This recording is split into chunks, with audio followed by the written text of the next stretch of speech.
It was the year 1001 AD. The wind coming off the water near the new settlement was cold, even in summer. Leif Erikson's people had built a small cluster of turf houses at a place they called Landse aus Meadows on the northern tip of Newfoundland.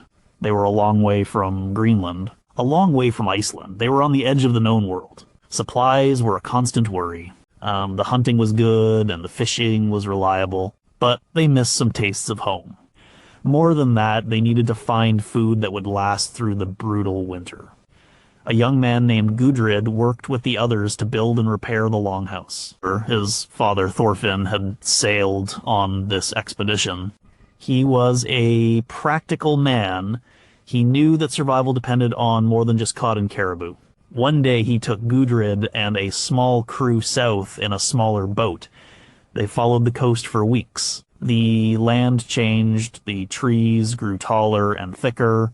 It was a warmer place. They were looking for resources, timber, game, and anything edible. In a dense forest, far down what we now call the coast of New Brunswick, they found something new. Trees with strange, hard-shelled nuts. Thorfinn recognized them as a type of walnut. He had seen similar nuts in his travels to the south of Europe as a trader. These were butternuts. They were rich in oil and protein, perfect for storing. The men spent days gathering them, filling dozens of hide sacks. It was a huge effort. The journey back north was long and dangerous. They had to paddle against the current and watch for strange tides. They traveled more than 600 miles to bring this food home. Years later, archaeologists digging through the waste heaps at Landse Meadows found the cracked shells of those butternuts. The nuts don't grow anywhere near the settlement.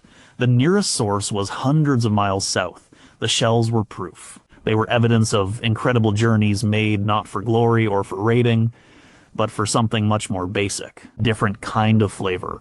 A source of fat for the winter. A surprising snack at the edge of the world. It showed that a Viking family's diet was a story of exploration, hard work, and a relentless search for anything that would keep them alive. Number 17, they ate their horses.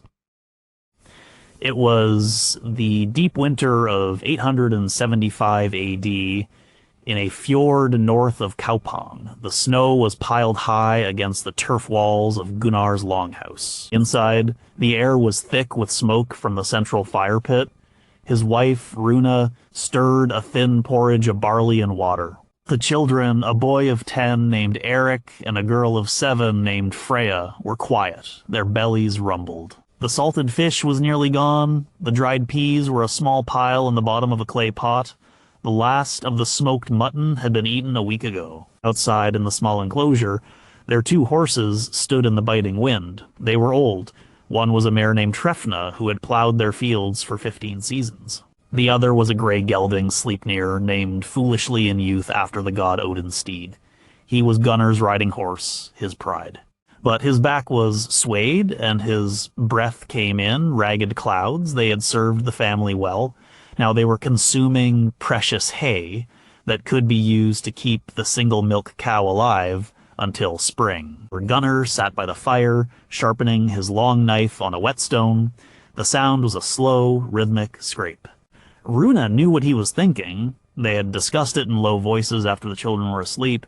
To eat a horse was not a simple thing. Horses were companions. They were a measure of a man's wealth and status. They were connected to the gods, especially Odin. To sacrifice a horse at a blot, a religious ceremony, was a powerful act. To kill one simply for meat felt different. It felt like failure.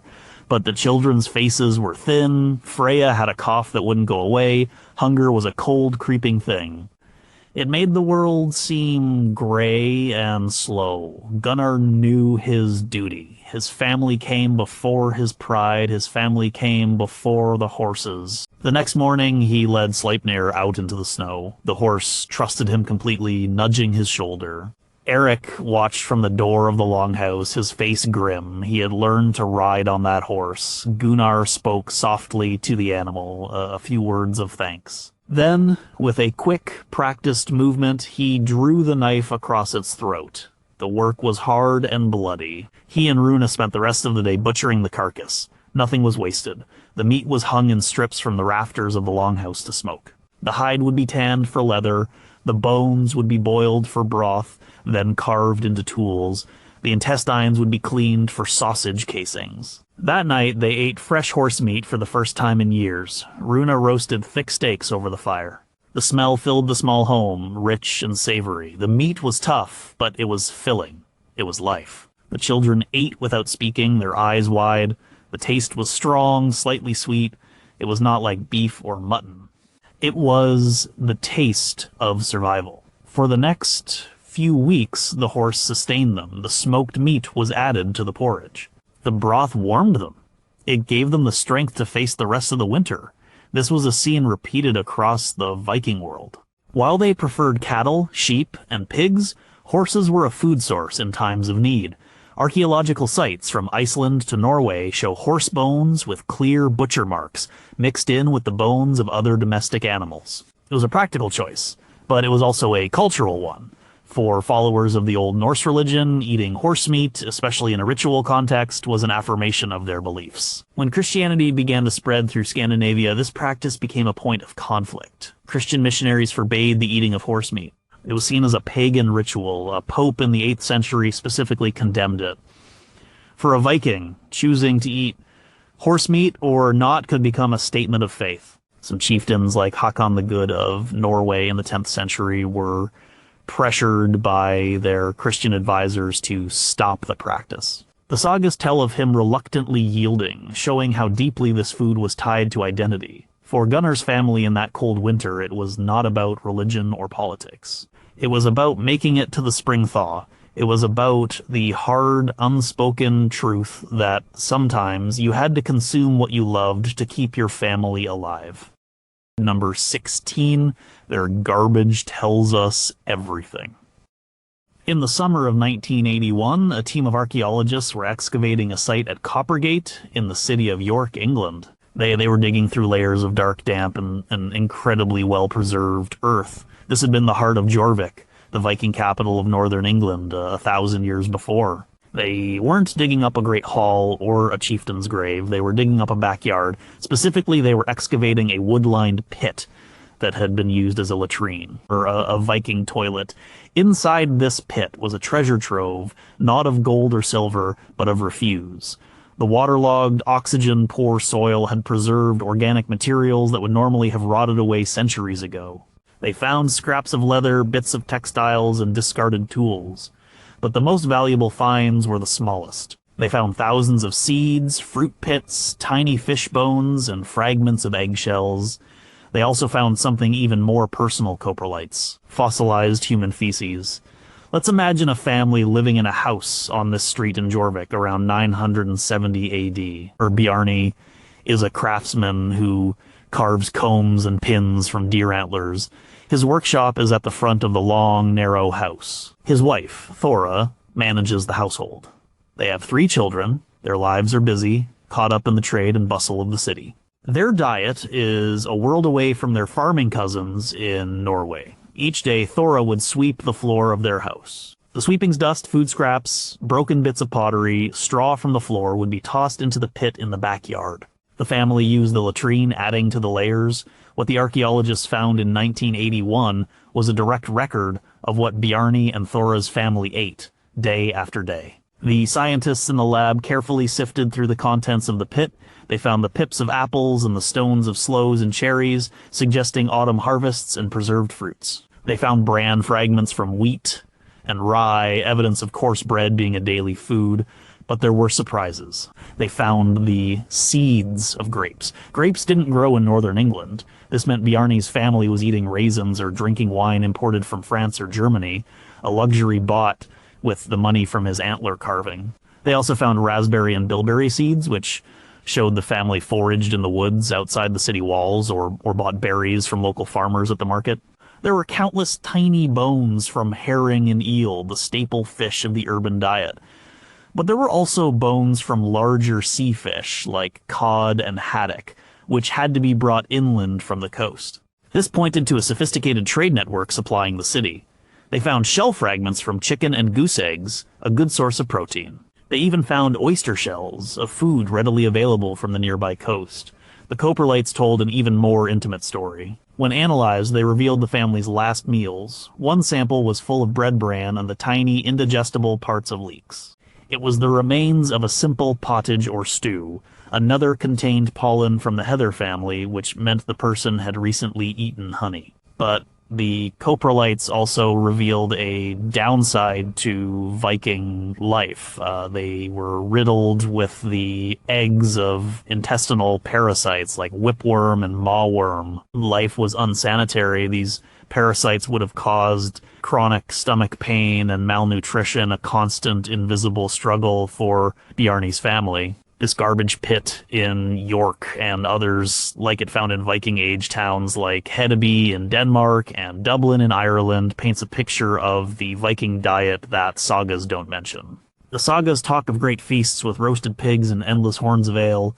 The garbage pits talk of the daily reality. A diet of bread, stew, foraged greens, and cheap fish. They show the small luxuries, like a handful of raisins that made life in a bustling city different. And they show the constant presence of disease and discomfort. The story of what a Viking family ate is not just written in heroic poems. It is written in their trash. Number 15, a sweet tooth was hard to satisfy. Astrid was 7 years old. She lived with her parents, Magnus and Ingrid, on a farmstead in the Malaren Valley in Sweden around the year 900 AD. Like any child, she loved sweet things, but in her world, sweetness was a rare and precious treat. There was no sugar. The white crystals that would one day dominate the world's palate were unknown in her land, a curiosity from the faraway south that only the richest traders might have heard of. Her experience of sweetness came from two main sources: fruit and honey. In the late summer, the forests and clearings around their farm would be full of berries. Astrid would go out with her mother and the other women, carrying woven baskets. They would pick wild strawberries, small and intensely flavorful. They gathered bilberries, which stained their fingers and mouths a deep purple. They collected raspberries from thorny bushes, and later in the season, lingonberries. These were eaten fresh, a burst of seasonal joy. Ingrid would also dry some of them on flat rocks in the sun, preserving a little of that summer sweetness for the long, dark winter ahead. A handful of dried berries mixed into morning porridge was a special meal.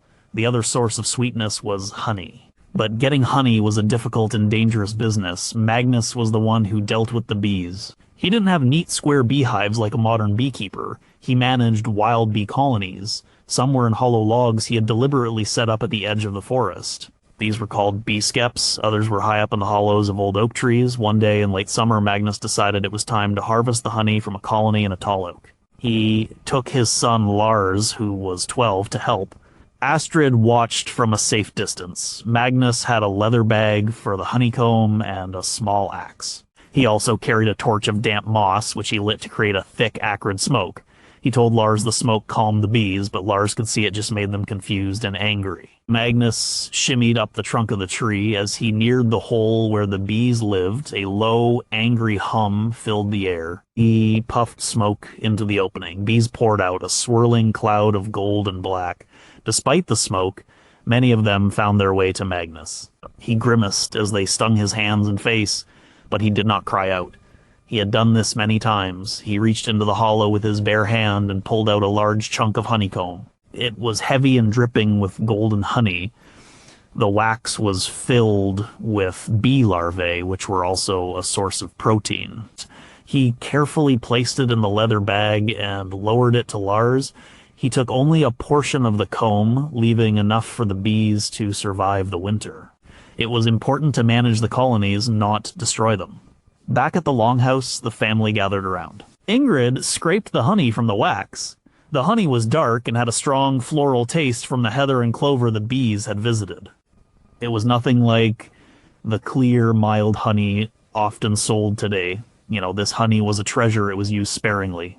A small amount might be used to sweeten a special batch of ale or mead for a festival. Ingrid might mix a spoonful with herbs to make a cough remedy. On very rare occasions, Astrid would be given a small piece of the waxy comb to chew on, a treat that was both sweet and chewy. The wax itself was also valuable. It was used for casting metal jewelry and for making candles, which were a luxury compared to the smoky tallow lamps they usually used. The rarity of sweeteners shaped the Viking palate. They were not used to the constant sweetness of a modern diet. Their main foods were savory, sour, or salty. The taste of a ripe apple, a handful of fresh berries, or a drop of honey was an intense, noteworthy event. It was a flavor they associated with summer, with festivals, and with good fortune. For Astrid, the buzz of a bee was the sound of a rare and wonderful treat, a golden sweetness that was worth the risk of a few stings. Number 14, food for a raid was not a feast. The year is 891 AD. A young man named Orm stands on the deck of a longship, the Dragon's Tooth. He is part of a crew of 40 men. They have been at sea for 2 weeks, sailing from their home in western Norway towards the coast of Northumbria. The sea spray is constant. The wind is cold. His world has shrunk to the shifting gray water, the creaking timbers of the ship, and the faces of the men around him, and the food. The food on a longship was not the stuff of feasting sagas. There was no roasted pig turning on a spit. There were no overflowing horns of mead. The food of a raider, a traveler, or a trader was about one thing: preservation. It had to be light, dense in energy, and resistant to rot. Every ounce of space on the ship was precious, needed for men, weapons, and any treasure they might acquire. There was no room for herds of live animals or barrels of fresh produce. Orm's daily ration was simple and monotonous. The foundation of his diet was dried fish. For months before the journey, the women in his village had been hanging cod and haddock on huge wooden racks. The cold, dry sea air cured the fish until it was as hard as a piece of wood. This was stockfish. It was light, and it would last for years. To eat it, Orm would gnaw on a piece directly, his strong teeth tearing at the tough fibers. Or, if they were lucky enough to make a fire on a calm day, he would smash a piece with the back of his axe and let it soften in a kettle of seawater, creating a salty, fishy soup. His other staple was a type of bread, but not bread as we know it. It was a hard, dry flatbread made from rye or barley flour, water, and salt. It was baked until it was completely moisture-free. This was a form of hardtack. It was durable enough to be used as a plate. It was often crawling with weevils by the second week at sea, but the men ate it anyway. Extra protein, the old sailors joked. To go with the fish and hard bread, they had a few other things. There was dried meat, usually mutton or goat, cut into thin strips and smoked or salted until it was tough and chewy. It was incredibly salty and made them thirsty. Water was strictly rationed. Each man had a water skin filled from a stream before they left. It was flat and tasted of leather by now. Rain was a blessing, a chance to refill their skins and rinse the salt from their mouths.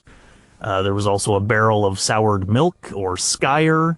It was a thick, yogurt-like substance that kept surprisingly well. A scoop of this provided some fat and protein and helped to break the monotony of the dry food. And they had butter packed in a wooden chest. It was heavily salted to preserve it. A small smear on a piece of hardtack was a luxury. There were no fresh vegetables, no fruit. The diet was almost entirely lacking in vitamin C. After many weeks at sea, the signs of scurvy would begin to appear. Gums would bleed, old wounds would reopen, the men would become weak and lethargic. They knew the signs, if not the cause. They called it the curse of the sea. That is why their first priority upon making landfall was not always to raid. Often it was to find a source of fresh water and to forage for greens. They would gather wild garlic, nettles, and any other edible plants they could find along the shore, eating them raw to combat the sickness. For Orm, mealtimes were not a social gathering. He would sit on his sea chest, huddled against the wind, and chew his hard food. It was fuel, it kept his muscles working at the oar, it gave him the energy to raise his shield when the time came.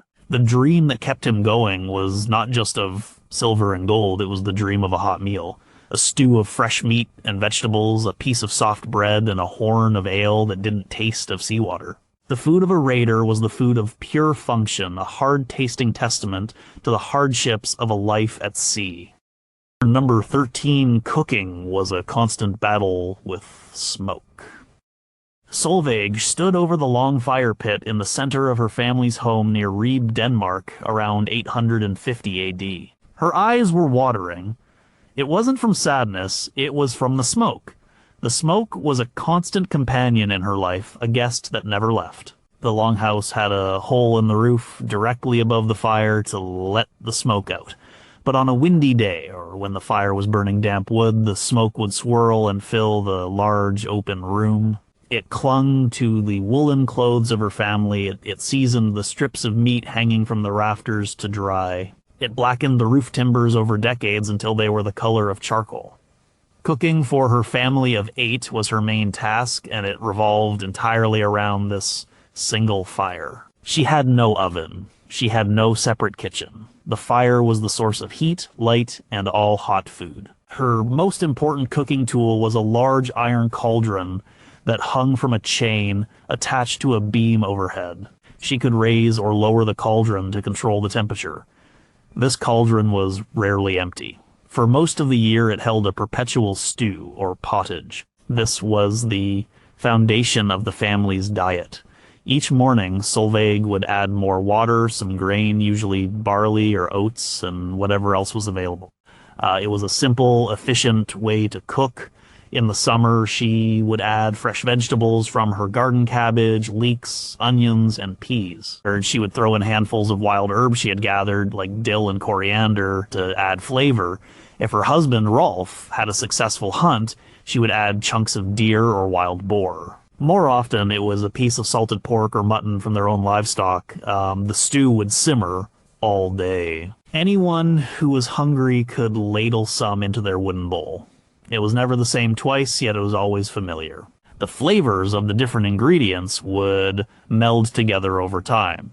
The bones from the meat would be left in for days, releasing their marrow and nutrients into the broth. It was a warm, filling, and nutritious meal, but not everything was boiled. Solveig also had other tools. She had a long-handled frying pan, also made of iron, which she could place on the embers. In this, she would cook eggs from their chickens or fry small fish that her sons caught in the nearby river. She also had a griddle, a flat piece of iron or stone. On this, she would cook flatbreads, simple mixtures of flour and water, which were a staple alongside the stew. For roasting, they would use spits. A whole chicken or a large joint of meat would be threaded onto an iron rod and set up on 2 posts over the fire. One of the children would have the tedious job of sitting and turning the spit slowly, ensuring the meat cooked evenly. This was usually done for special occasions like the celebration of a successful harvest. The family also had cookware made from soapstone. This soft gray stone was quarried in Norway and traded throughout the Viking world. It was easy to carve into bowls and pots. The great advantage of soapstone was that it could be placed directly into the fire without cracking, and it held heat very well. Solveig had a few precious soapstone bowls that she used for heating milk or reheating small portions of stew. Life revolved around that fire. It was the first thing lit in the morning and the last thing banked with embers at night. It was a place of work for Solveig, a place of warmth for her family, and a constant source of irritation for their eyes and lungs. Archaeologists who study Viking skeletons often find evidence of respiratory problems, a direct result of spending a lifetime breathing in wood smoke inside an enclosed space. For Solveig, the taste of every meal she ever prepared, from the simplest porridge to the most celebratory roast, was subtly infused with the flavor of wood smoke. It was the inescapable spice of her life. Number 12. Their gardens looked nothing like ours. Era walked through her small garden patch in the late summer of 920 AD. Her family's farm was nestled on the coast of Iceland, a new land her father had settled just a generation before. The soil was thin and rocky. The growing season was short and unpredictable. Her garden was not a place of colorful flowers or sprawling tomato vines. It was a small, intensely practical plot of land, a crucial supplement to the meat and fish that dominated their diet. The things she grew were hardy and adapted to the cool northern climate. There were no potatoes, no corn, no beans in the way we think of them. Those were all plants from the Americas, thousands of miles and hundreds of years away. Her garden was filled with what we might consider humble workhorse vegetables. A large section was dedicated to cabbage. Not the tight, round heads we see today, but looser, leafier varieties. Cabbage was a wonder crop for them. It grew well in the cool weather, and it could be preserved. In the autumn, Era and her mother would spend days shredding the cabbage, salting it, and packing it into clay pots to ferment, making a form of sauerkraut. The sour, pungent food would be one of their few sources of green vegetables during the long, dark winter. Next to the cabbage were rows of onions and leeks. These were prized for their strong flavor. A few chopped onions or leeks could transform a bland barley pottage into a savory meal. They were easy to grow and stored well in a cool, dry place. Garlic was also grown, though likely in smaller quantities. It was used as both a food and a medicine. There were patches of peas and broad beans, which they called horse beans. These were a vital source of protein. At the end of the season, Era would harvest the dried pods. The hard peas and beans would be stored in sacks and used throughout the winter, added to stews and soups to make them more substantial. The garden was also a source of flavor beyond the basic vegetables. Era cultivated a variety of herbs. Dill was a favorite used with fish. Hops were grown, not for vegetables, but for preserving and flavoring the ale her father brewed. She grew a plant called angelica, its tall stalks a feature of the garden. Every part of the angelica plant was used. The stems could be eaten like celery, and the seeds and roots were used for flavoring and for medicinal purposes. Caraway and mustard were also grown for their seeds, which were ground up to add a spicy kick to preserved meats. What is striking is not just what was in her garden, but what wasn't. There were very few root vegetables compared to a modern garden. They had a type of small, tough carrot, which was likely purple or white, not orange.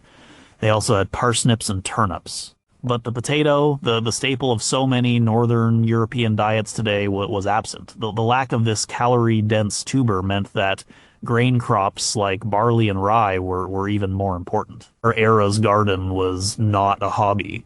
It was a matter of survival. A bad harvest due to a cold, wet summer could mean the difference between a tolerable winter and a hungry one. She and her family were constantly working to improve the soil, adding seaweed and animal manure to the thin volcanic earth. They built low stone walls around the plot to protect the young plants from the relentless wind. The evidence for these gardens comes from archaeology. At Viking Age farm sites, scientists have found preserved seeds of these exact plants in ancient garbage pits and hearths. They have also found pollen grains trapped in the soil, which tell the story of what was cultivated 1,000 years ago. For Era, her small patch of cabbage, onions, and peas was not just a garden, it was a lifeline. Number 11, salt was more valuable than silver. Ulf the trader guided his Nar, a sturdy cargo ship, into the bustling port of Hedeby in southern Denmark. It was the year 888 AD. The ship was low in the water, heavy with its cargo, but Ulf wasn't carrying furs from the north or wine from the south. His ship was filled with something far more fundamental, something every single household needed. He was carrying salt. The salt was not the fine, white, free-flowing stuff we know today. It came in large, grayish, impure blocks.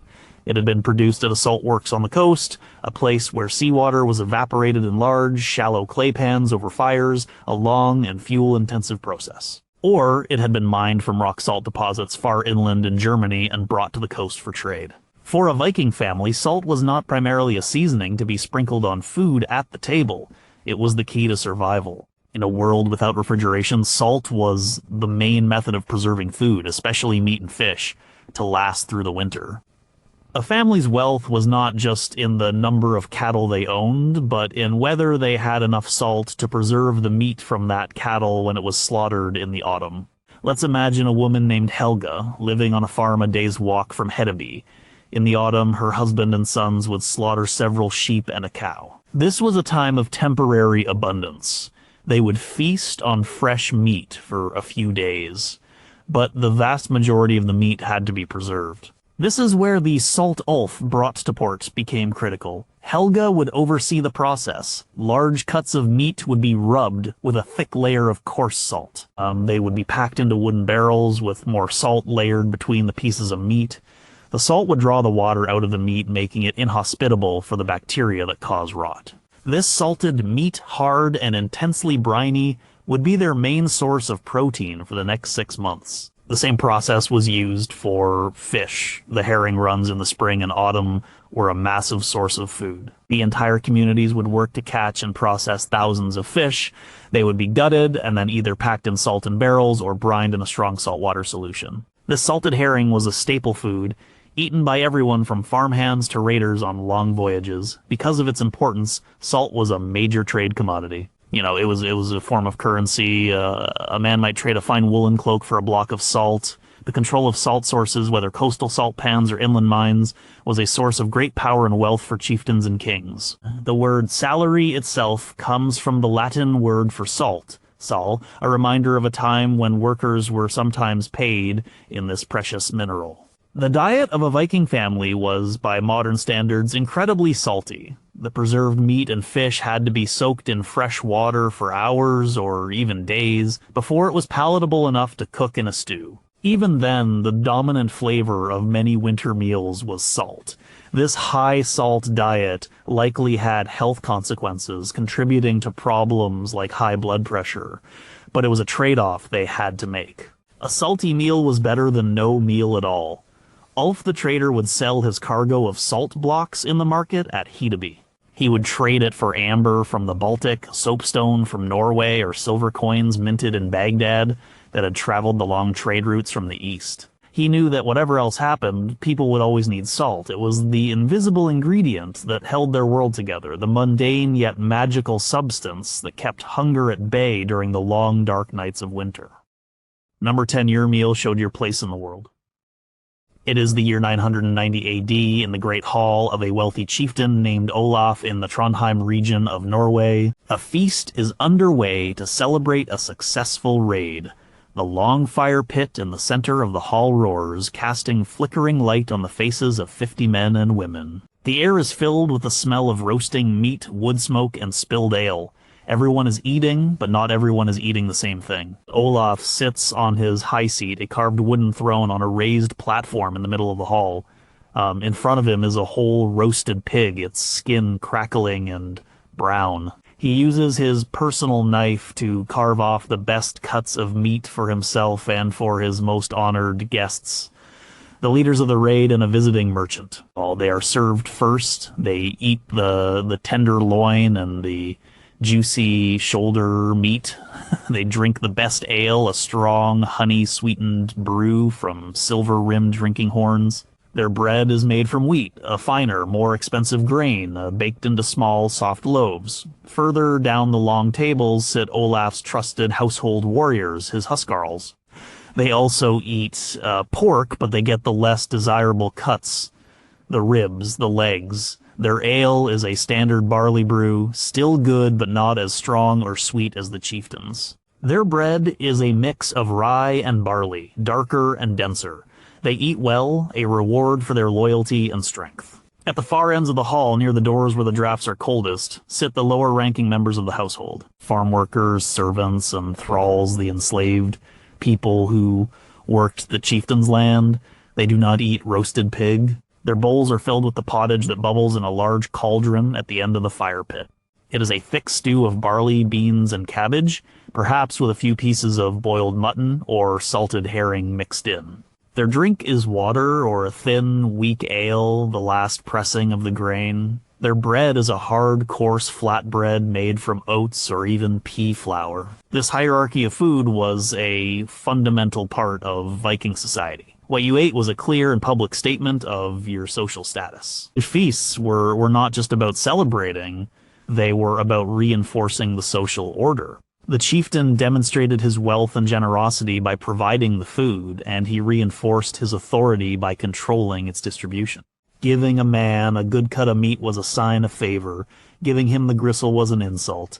This difference in diet was not just for feasts. It was an everyday reality. A wealthy land-owning family like Olaf's would eat meat or fish several times a week.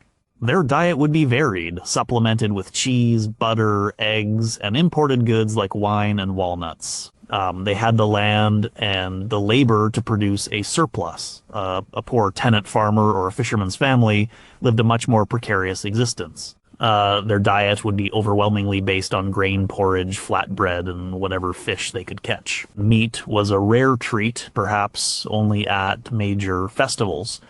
They would rely heavily on foraged foods like berries, nuts, and wild greens to supplement their meager diet. Their food was about subsistence, not choice. The thralls lived at the bottom of the food chain, both literally and figuratively. They ate what was left over. Their diet would be the most monotonous of all watery porridge, coarse bread, and perhaps the fish heads and offal that the free members of the household discarded. Archaeological evidence from Viking burial sites supports this.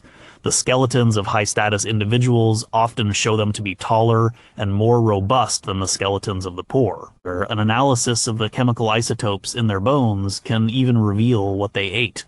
The wealthy show a diet rich in meat protein, while the poor show a diet based mostly on plants and some fish. Your social standing was written into your very bones. Back in Olaf's hall, the feast continues. But it is not one feast, it is many. It is a dozen small meals, each one reflecting the status of the person eating it. For the Vikings, a meal was never just about food. It was about power. Number 9, the hardest time of year was spring. The month is April in the year 1010 AD. On a small farm in Iceland, a woman named Valdis stares at the food stores. They are almost empty. The last of the salted cod is a small dry pile in the corner of the storage shed. The barrel of fermented cabbage has been scraped clean. The sacks of barley grain are worryingly light. This time of year, what the old ones called the hunger gap, was the most dangerous time for her family. Her winter was hard, but it was predictable. They had the food they had preserved in the autumn. As long as the stores held out, they could survive the cold and darkness. But by early spring, those stores were running low. The snow might be starting to melt, but the world was not yet providing new food. The ground was still too cold to plant. The migratory birds had not yet returned. The sheep and cows were thin after a long winter of eating hay. The ewes were pregnant, but the lambs had not yet been born. The cows were giving very little milk, as most of their energy was going into their unborn calves. This was a time of gnawing, constant hunger. Valdis's husband, Ketil, and their teenage son, Bjorn, were weaker than they had been in the autumn. Their movements were slower. Every task required more effort. The children, a young boy and girl, were often quiet and listless. Their laughter, which filled the small turf house in the summer, was seldom heard. The family's diet became a grim, monotonous cycle. The main meal of the day was a thin porridge or gruel made from the last of the barley or oats, stretched with water. Sometimes, to make it seem more substantial, Valdis would stir in dried, powdered seaweed she had gathered from the shore the previous summer. It added some minerals, but did little to quell the hunger pangs. They would chip away at the last of the hard, dried stockfish. They would suck on the bones to get every last bit of flavor and nutrition. Ketil might take his boat out into the still icy fjord, hoping to catch a few early fish, but the catch was often meager. This was when the preserved foods that seem unappetizing to us were most crucial. They had a small amount of fermented shark, hakarl, buried in a pit. The ammonia smell was overpowering, but the flesh was rich in fats and calories. They ate every last scrap. They ate soured milk products, skyr, and surmjock that had been stored in barrels for months. The sharp, acidic taste was a shock to the tongue, but it was food. The first signs of new life were a cause for immense celebration. When the first green shoots of wild garlic or sorrel pushed through the damp earth, Valdis would send the children out to gather them. They would eat them raw, a burst of fresh, sharp flavor after months of salty, dry food. These first greens were not just a new taste, they were a source of desperately needed vitamin C, warding off the lingering threat of scurvy. The first seabird eggs were another treasure. Bjorn would risk his life climbing the treacherous cliffs to collect eggs from the nests of guillemots and puffins. A single egg, fried or boiled, was a feast. It was pure, fresh protein. The hunger gap was a filter. It determined who was strong enough and who had planned well enough to survive. A family that had a poor harvest the previous year or had lost livestock to disease might not make it. The sagas are filled with grim tales of spring famines, of families having to abandon their farms or starve. It was a yearly test of resilience. For Valdis, the most beautiful sight in the world was not a fiery sunset or a field of summer flowers. It was the sight of her milk cow, fat and healthy again, with a new calf by her side. It was the sound of the cow's milk hissing into the wooden bucket. That sound meant they had survived. It meant the hunger gap was over for another year. Number 8, they drank more than just mead.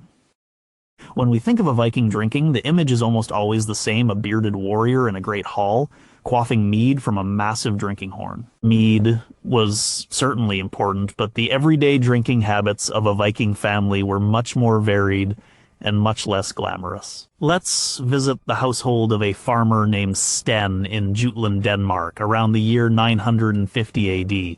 The day begins not with mead, but with water. The family's first drink would have been cool, fresh water from the well they had dug near their longhouse. Water was, of course, the most common drink, but they were careful about its source. They understood that water from a clear, fast-flowing stream or a deep well was safer than water from a stagnant pond. The next most common drink, especially for children and for a quick meal, was milk. But it was often not fresh milk. The fresh milk spoils quickly, so they drank soured milk or buttermilk, a byproduct of churning butter. So this was a tangy, refreshing drink that kept for longer than fresh milk. It was a good source of protein and was a constant part of the diet, especially in the summer when the cows were producing plenty of milk. The main alcoholic drink was not mead, but ale. Ale was a staple of the diet for adults. It was a source of calories and nutrients, and in a world where water could be contaminated, the brewing process made it a safer drink. Sten's wife Brynja was the brewer. The process started with grain, usually barley, but sometimes oats or rye. She would malt the grain, allowing it to sprout and then drying it to develop the sugars. This malted grain was then mashed with hot water and left to ferment with wild yeasts from the air.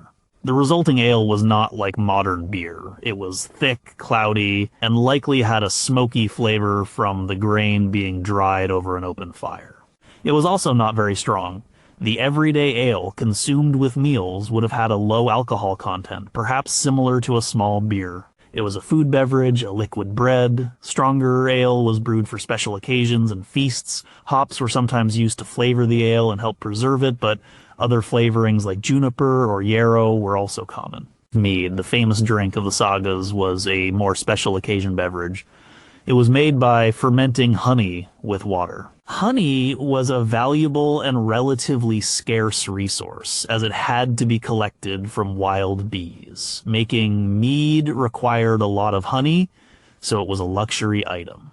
A chieftain might serve mead at a great feast to show his wealth.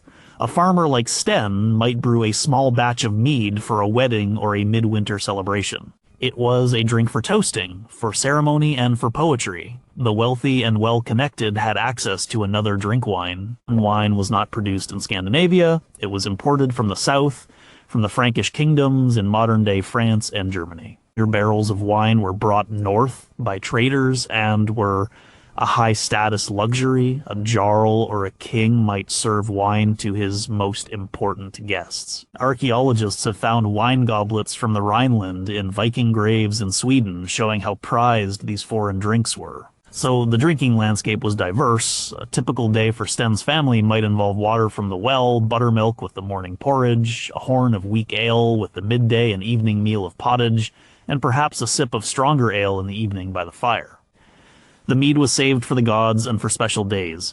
For the average Viking family, drinking was less about wild revelry and more about hydration, nutrition, and safety. Number 7, bread was a flat, hard affair.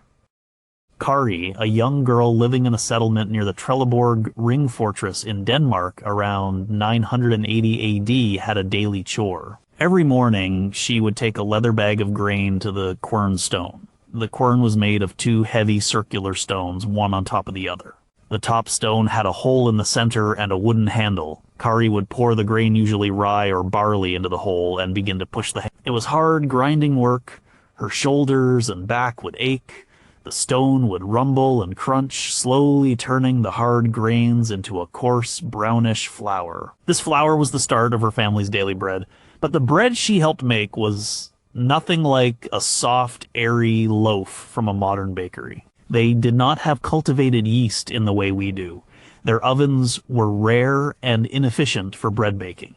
The bread of a typical Viking family was a simple, unleavened flatbread. Her mother, Liv, would take the freshly ground flour and mix it with water and a pinch of salt. She would knead the mixture into a stiff dough. Sometimes, if they had them, she might add other ingredients. Crushed peas or beans could be mixed in to stretch the flour. Seeds like linseed or caraway might be added for flavor. She would then shape the dough into small, round, flat discs. There were two ways to cook this bread. The most common was on a griddle or a flat stone placed in the embers of the central fire pit. Liv would lay the dough discs on the hot surface. They would cook quickly, puffing up slightly. The result was a smoky, slightly chewy bread, crisp on the outside and dense on the inside. It was perfect for scooping up the thick pottage that was their main meal. The other method produced a much harder, more durable bread. The dough would be shaped and then a hole would be poked in the middle. After baking, these bread rings would be threaded onto a string and hung from the rafters of the longhouse high up in the smoky air. The smoke and dry air would cure the bread until it was bone dry and hard as a rock. This was a form of hardtack. It could last for months without spoiling. It was the perfect food for travelers, sailors, and shepherds who needed to carry their provisions with them. To eat it, you would have to break a piece off and soak it in water, soup, or ale to make it soft enough to chew. Finer breads did exist, but they were for the wealthy. Sifted wheat flour could be used to make lighter, softer bread. Sometimes leavening agents like buttermilk or the foam from brewing ale could be used to make the bread rise a little. This kind of bread was a status symbol. To serve soft, wheaten bread was a sign of prosperity, but for Kari's family, the daily bread was the coarse, dark flatbread from the griddle. It was a fundamental part of their diet. The grain that went into it was the product of a full year's cycle of work. Plowing the fields with an ox in the spring, sowing the seed, weeding the crops, and the back-breaking work of harvesting with a sickle in the autumn. The final step, the daily grind at the quernstone, was a constant reminder of the effort that went into every single mouthful. The taste of that simple bread was the taste of their own labor. Number 6, the forest, was their second pantry. In the early autumn of 965 AD, a woman named Aslog left her family's farmstead in the Gotaland region of southern Sweden. She carried a large woven basket on her back. Her destination was the vast forest that began just beyond their cleared fields. The harvest of their barley and rye was complete, and the vegetables from the garden were being brought in. But her work of gathering food was not over. The forest was a vital resource, a second pantry that provided flavors, nutrients, and variety that their farm could not. Aslog was not just wandering aimlessly. She knew this forest as well as she knew her own home. She had learned from her mother, who had learned from her mother before her. She knew which plants were edible, which were medicinal, and which were poisonous. Her first stop was a patch of hazel trees. She spent an hour gathering hazelnuts, which had fallen to the forest floor. These nuts were an excellent source of protein and fat. Back home, they would be cracked and eaten as a snack or ground into a paste to thicken stews during the winter. They were a precious source of calories for the cold months. Next, she moved deeper into the woods, to a clearing where berry bushes grew in abundance. The raspberries were gone, but the lingonberries were ripe, small, red, and tart. She picked them carefully. Lingonberries were special because they contained a natural preservative, benzoic acid. This meant they could be stored in water in a cool place for a long time without spoiling. A bowl of these tart berries in the middle of winter was a welcome shock of flavor. She also gathered rose hips, the bright red fruit of the wild rose, which she knew were full of goodness and could be dried to make a healthy drink. Aslog also kept her eyes open for mushrooms. She was extremely careful, only picking the types she knew were safe, like chanterelles and seps. Mushrooms were a savory, meaty addition to their pottage. They would be eaten fresh or threaded onto a string and hung up to dry for later use. She gathered herbs as well. She picked wild marjoram and thyme to season their preserved meats. She found a patch of wild garlic, digging up the small bulbs to add a pungent kick to their cooking. This foraging was not just a summer and autumn activity. Even in the spring, the forest provided.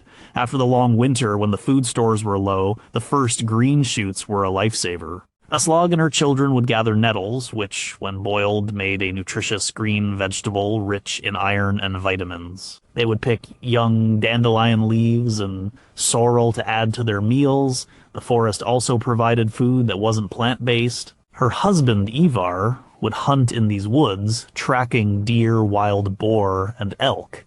He would set traps for smaller animals like hares and squirrels. Even birds like capercaillie and grouse were a welcome addition to the pot. Like, this reliance on wild, foraged food was a key part of the Viking diet. It provided a safety net. If the grain harvest was poor, a good nut and berry harvest could help see them through the winter. It also provided essential nutrients that were often lacking in a diet heavy on grain and preserved meat. The vitamins and minerals from fresh greens, berries, and nuts were crucial for health. Archaeological evidence confirms this. In the remains of Viking settlements, scientists have found the charred shells of hazelnuts, the seeds of various berries, and the pollen of edible wild plants, all mixed in with the evidence of farmed crops. For Aslog, the forest was not a wild, dangerous place. It was a garden, one that she did not have to plant, but one that she had to know intimately to reap its rewards. Number 5, fish was the real king of meals. We often picture Vikings as fierce warriors feasting on giant legs of mutton. And while they did eat meat for a huge portion of the population, especially those living near the coast or along rivers, fish was the true center of their diet. It was more reliable, more plentiful, and more important for daily survival than any farm animal. Consider the life of a man named Finn, who lived in a small fishing village in the Lofoten Islands of northern Norway in the year 870 AD. His entire world was shaped by the sea and the fish within it. He was not a farmer. The rocky islands where he lived were unsuitable for growing much grain. His wealth, his food, and his family's survival depended on his catch. Finn's life followed the rhythm of the fish. In the late winter and early spring, the great migration of Atlantic cod, the scray, would arrive from the Barents Sea to spawn. This was the most important time of the year. Finn and every other able-bodied man in the village would go out in their open boats, facing the icy winds and dangerous waters of the North Atlantic. They used long hand lines with baited hooks, often made of iron or weights and jigs. The work was brutally hard and cold. But the reward was immense. They would return to the village with their boats laden with cod, sometimes weighing over 50 pounds each. The entire village would then turn into a production line. The women and children would be waiting on the shore. They would gut and clean the fish immediately. Almost none of this fish was eaten fresh. It was far too valuable. It was their harvest for the entire year. The fish were processed for preservation.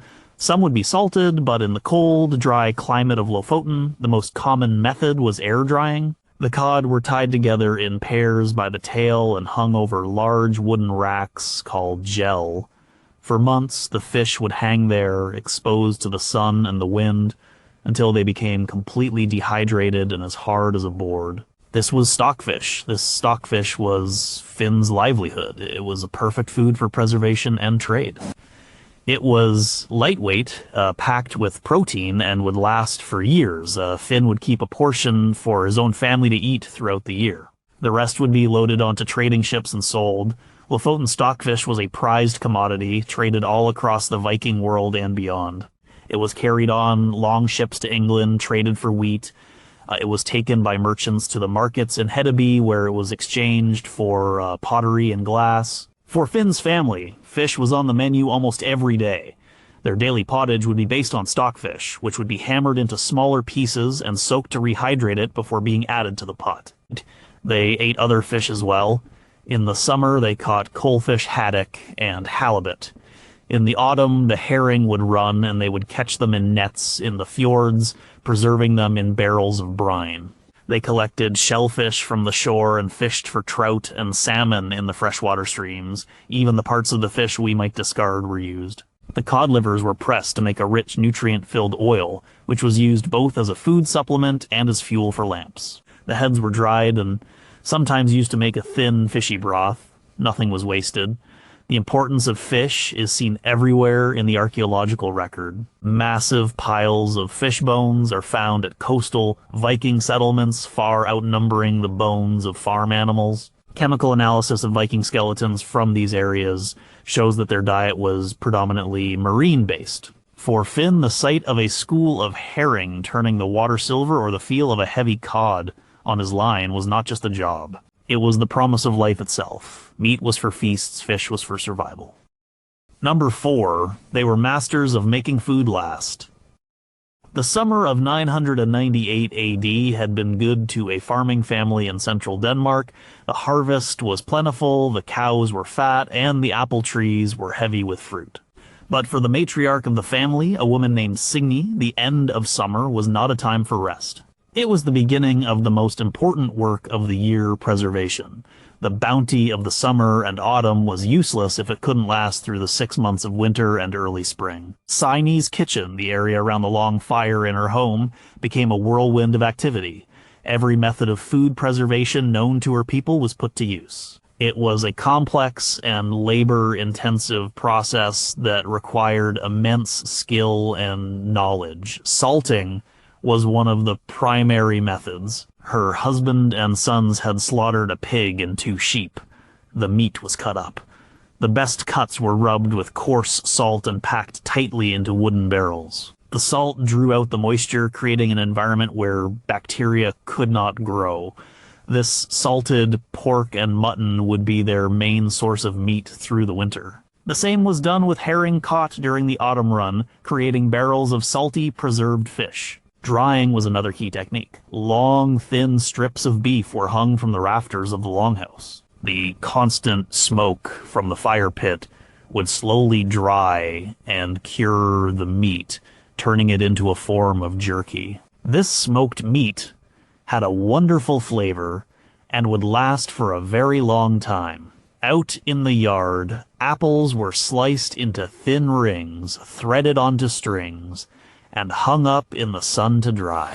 Peas were left on the vine until the pods were dry and brittle, then harvested and stored in cloth sacks. Fermentation was a more complex, almost magical process. Signy shredded cabbages from her garden, layered them with salt in a large clay crock, and pressed them down until the juices ran. The crock was then covered and left in a cool place for several weeks. Natural yeasts and bacteria would go to work, transforming the sharp, raw cabbage into tangy, sour sauerkraut. This not only preserved the cabbage, but also increased its nutritional value with B vitamins. Milk was also fermented. It was allowed to sour and thicken, creating products similar to yogurt and kefir, which would last much longer than fresh milk. This was the origin of skyr, the thick, protein-rich dairy product still famous in Iceland. For their dairy, they also made butter and cheese. The cream was skimmed from the milk and churned into butter. The butter was then heavily salted to preserve it. The remaining milk was used for cheese-making. Rennet, an enzyme from a calf's stomach, was added to the milk to make it curdle. The curds were then separated from the whey, pressed into molds, and left to age. These hard, salty cheeses were a compact and long-lasting source of fat and protein. Even burial was a preservation method in some places, particularly Iceland. The fatty flesh of the Greenland shark is toxic when fresh. To make it edible, it would be buried in a shallow, gravelly pit and covered with stones. The pressure would squeeze out the toxic fluids, and the shark would ferment for several months. Then it was dug up, cut into strips, and hung to dry. The result, hakarl, has a famously strong taste and smell, but it was a valuable source of food. As for Signy, this was a race against time. She had to get all this food processed and stored before the first hard frost and the damp rot of late autumn set in. Her family's life depended on her success. A barrel of salted meat that went bad, a batch of cheese that grew the wrong kind of mold could be a disaster. Her knowledge was a form of wealth passed down through generations. The contents of her storehouse in November, the barrels of salted fish, the strings of dried apples, the crocks of fermented cabbage, and the wheels of hard cheese dough were a testament to her skill and a guarantee that her family would see the spring. Number 3. Dairy was eaten, not drunk. On a green, windswept hillside in Iceland around the year 1025 AD, a woman named Halla milked her family's cows. The milk hissed into the wooden pail. It was a precious resource, the lifeblood of their farm. But once it was in the pail, it was very unlikely that anyone in her family would drink it as a fresh, cold glass of milk. For Halla and her family, milk was not primarily a beverage. It was a raw ingredient, the starting point for a whole range of processed dairy foods that were central to their diet. The reason was simple: preservation. Fresh milk spoils within a day or two without refrigeration. For a Viking family, consuming all their milk fresh was impossible and wasteful. More importantly, many adult Vikings, like many people around the world today, were likely lactose intolerant. They lacked the enzyme to properly digest the lactose in fresh milk, which could cause stomach upset. The processes of fermenting milk and making cheese break down the lactose, making the nutrients in the milk accessible to everyone. So, what did Halla do with the milk? After letting it sit, she would skim the cream from the top. This cream was churned in a wooden dash churn, a laborious process of agitating the cream until the fat clumped together. This was butter. The butter was then washed and kneaded with salt.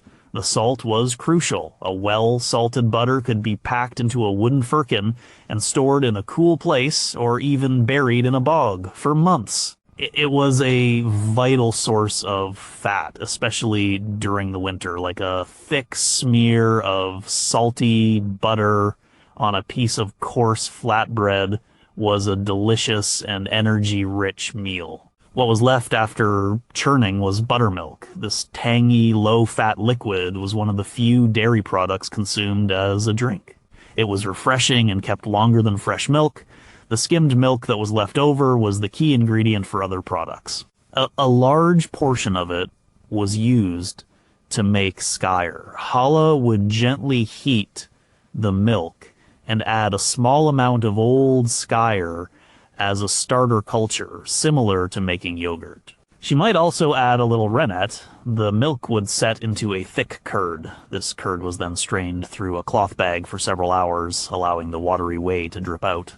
The result was skyr, a thick, dense, sour, and protein-packed food, almost like a soft cheese. It could be eaten plain or mixed with berries in the summer. It was a staple food, providing a huge amount of protein. The whey that was drained off was not discarded. Nothing was wasted. This sour, watery liquid called sira in Old Norse was also a preservative. Meat or fish could be stored in barrels of whey. The acidity of the whey pickled the food, allowing it to be kept for a long time.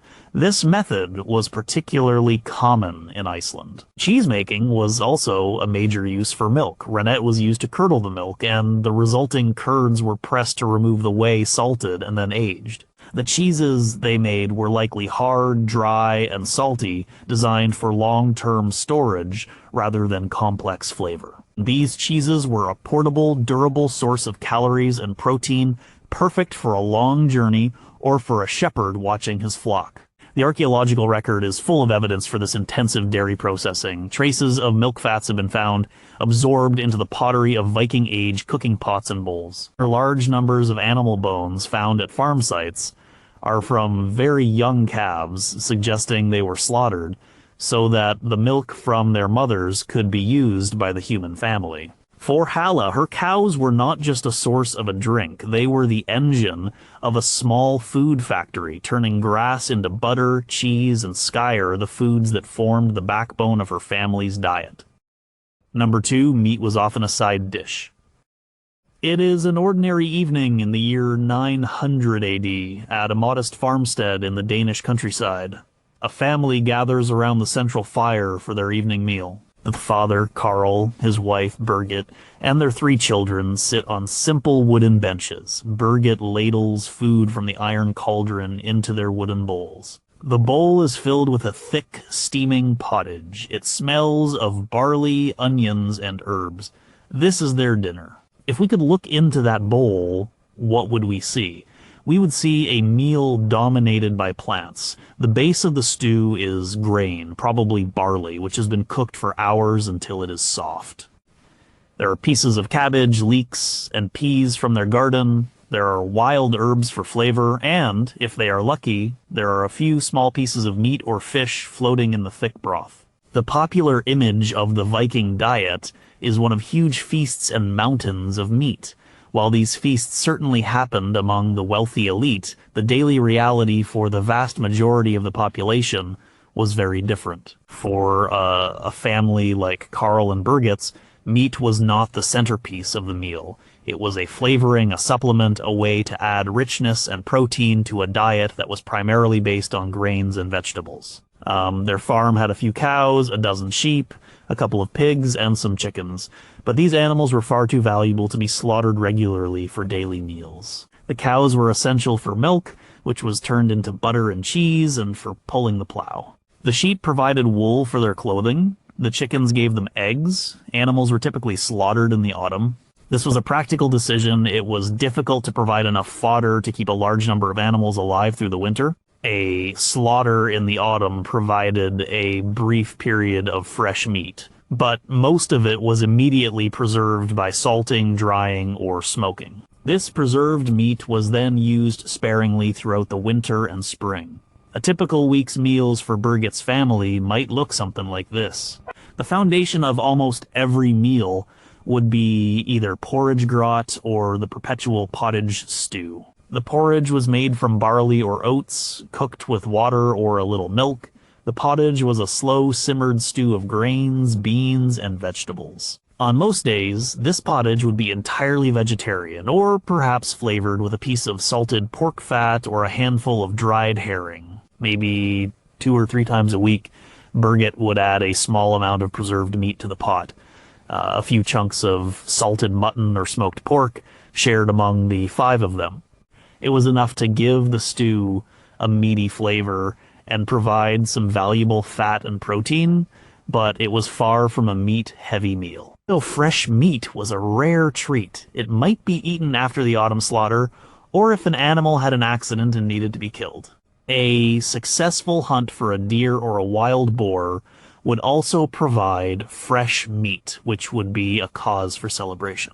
But this was not a daily or even weekly occurrence. The diet was heavily reliant on what they could grow and store. Cereals like barley, rye, and oats were the staff of life. They were eaten as porridge, in stews, and as flatbread. And vegetables from their garden cabbage, onions, peas, beans were essential. Dairy products like skyr, cheese, and butter provided crucial fat and protein. Fish, especially for those near the coast or rivers, was a more common source of animal protein than meat from livestock. The sagas and poems written by and for the aristocracy focus on the feasts of chieftains because they were exceptional events. You know, they don't dwell on the daily reality of a farmer eating barley porridge, but for the average Viking family, a meal was a humble, plant-based affair, with meat serving as a precious occasional addition rather than the main event.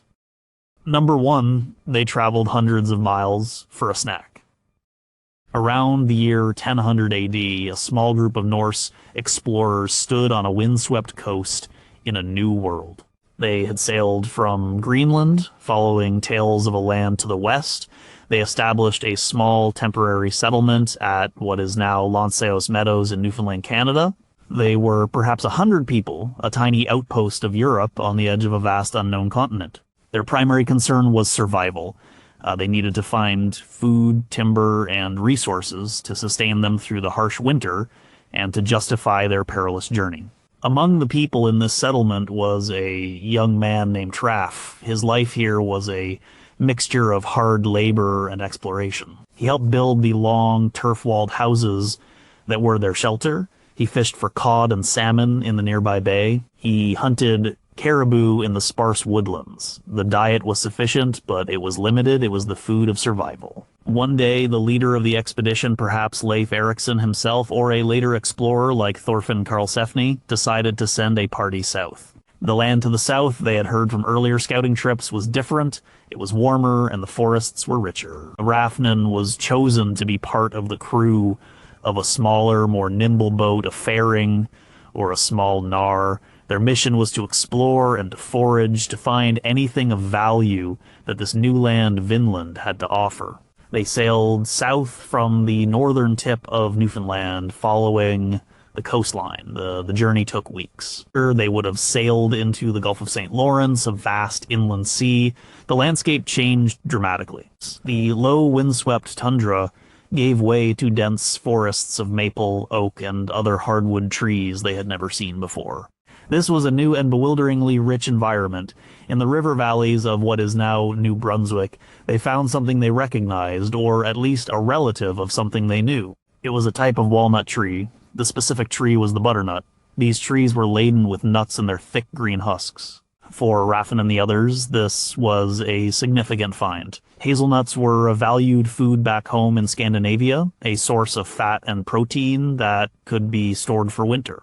These butternuts were even larger and richer. The men spent several days camped in this valley. They gathered hundreds of pounds of the nuts, filling hide sacks with them. It was a laborious process. They also likely gathered wild grapes, the fruit that may have given Vinland its name. But the nuts were the real prize. You know, they were a dense, storable, high-energy food source. You know, the journey back north was arduous. They had to paddle and sail against prevailing winds and currents. Their small boat was now heavily laden with sacks of nuts. The entire round trip was a journey of over 1,200 miles. It was an expedition on an epic scale, undertaken not for gold or for conquest, but for food. Back at Lanso Meadows, the butternuts were a welcome addition to their diet. They were a new flavor, a taste of the rich lands to the south. They were cracked open by the fire in the evenings, the rich meat of the nut, a welcome relief from dried fish and meat. The oil from the nuts would have been a valuable source of fat. 1,000 years later, archaeologists excavating the Norse settlement at Lansay Aus Meadows found the proof of Raffin's journey. In the refuse pits, mixed in with the fish bones and charcoal, they found the cracked shells of butternuts. Butternut trees do not grow in Newfoundland. The nearest place they grow naturally is in the St. Lawrence River Valley, over 600 miles to the south. Those small, discarded shells tell an astonishing story. They are evidence of the incredible distances the Vikings were willing to travel, the risks they were willing to take, not just for raiding and trading, but to supplement their diet. Well, they showed that the foraging of a Viking family could extend across oceans and continents. The simple act of eating a handful of nuts by the fire in a turf house in Newfoundland was the final link in a chain of exploration, labor, and travel on a scale that is hard to comprehend. It proves that for the Vikings, the search for something good to eat could be the motivation for the grandest of adventures.